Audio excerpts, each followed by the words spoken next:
DYFI പതാക ജാഥയ്ക്ക് മുക്കത്ത് ഉജ്ജ്വല വരവേൽപ്പ് നൽകി. ഡിവൈഎഫ്ഐ സംസ്ഥാന സമ്മേളനത്തിൻ്റെ പതാക ജാഥയാണ് തിങ്കളാഴ്ച വൈകിട്ട് മുക്കത്തെത്തിയത്.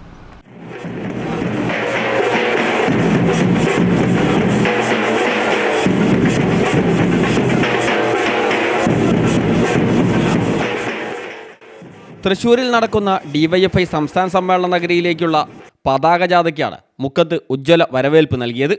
കണ്ണൂർ കൂത്തുപറമ്പിൽ നിന്ന് ഞായറാഴ്ച പ്രയാണം ആരംഭിച്ച പതാക ജാഥ കണ്ണൂർ ജില്ലയിലെ പര്യടനം പൂർത്തിയാക്കിയാണ് കോഴിക്കോട് ജില്ലയിലേക്ക് എത്തിയത്. കക്കട്ടിലായിരുന്നു ആദ്യ സ്വീകരണം. തുടർന്ന് പേരാമ്പ്ര, ഉള്ളിയേരി, താമരശ്ശേരി, മുക്കം എന്നിവിടങ്ങളിലും സ്വീകരണം നൽകി. തിങ്കളാഴ്ച വൈകിട്ട് 4:00-ഓടെയാണ് മുക്കത്ത് പതാക ജാഥ എത്തിയത്.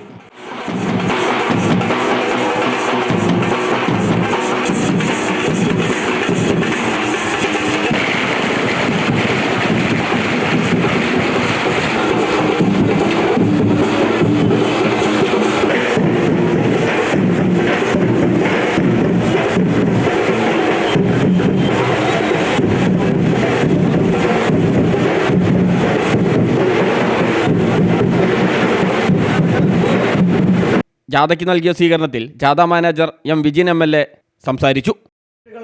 തീരെഴുതി കൊടുത്ത ഈ രാജ്യത്തെ യുവതയെ വഞ്ചിച്ച ഗവൺമെന്റിന്റെ പേര് കൂടിയാണ് മോദി ഗവൺമെന്റ്. വിദ്യാർത്ഥികളെ വഞ്ചിച്ച government.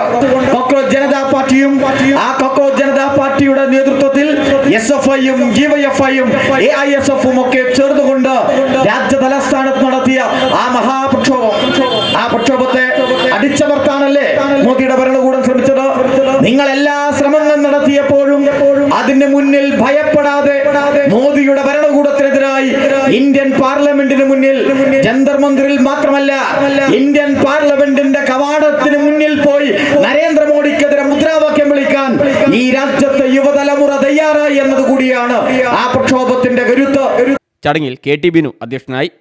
ജാഥാംഗം R Shyama, LG Lajeesh, KN Sachin Dev, Dibu Premnath, Arun, KM Neenu, Lindo Joseph, Nithin Nath, AK Ranil Raj, AP Jaffar Shareef തുടങ്ങിയവർ സംസാരിച്ചു.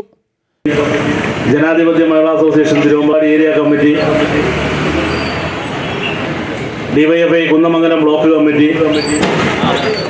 മണാശ്ശേരി മേഖലാ കമ്മിറ്റി, DYFI കോട്, കൊടിയത്തൂർ, കാരശ്ശേരി സൗത്ത്,